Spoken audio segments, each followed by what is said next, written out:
प्राचीन समय में विद्यार्थी गुरुकुल में रहकर ही पढ़ा करते थे। बच्चे को शिक्षा ग्रहण करने के लिए गुरुकुल में भेजा जाता था।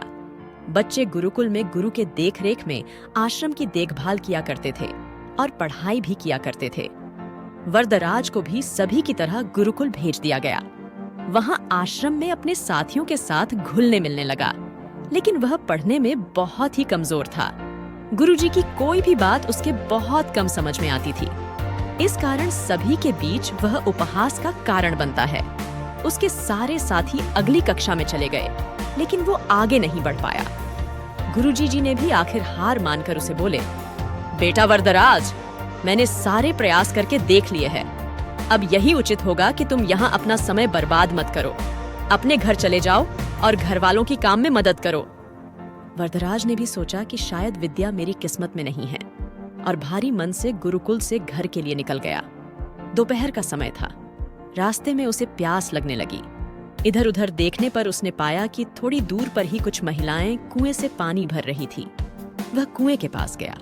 वहां पत्थरों पर रस्सी के आने जाने से निशान बने हुए थे, तो उसने महिलाओं से पूछा, ये निशान आपने कैसे बनाए?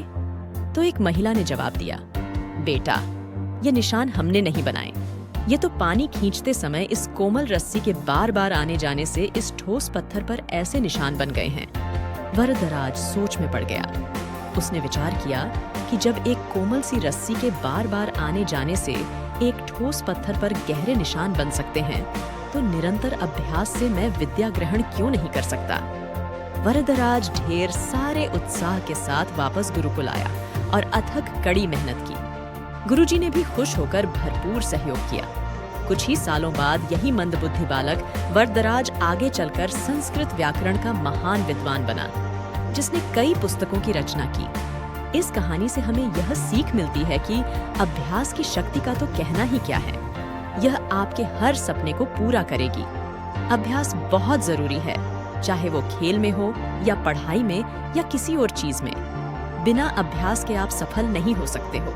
अगर आप बिना अभ्यास के केवल किस्मत के भरोसे बैठे रहोगे, तो आखिर में आपको पछतावे के सिवा और कुछ हाथ नहीं लगेगा। इसलिए अभ्यास के साथ धैर्य, परिश्रम और लगन रखकर आप अपनी मंजिल को पाने के लिए जुट जाए। प्लीज़ मेरे वीडियो को लाइक करें, शेयर करें और मेरे चैनल को सब्सक्राइब करें। Thank you for watching.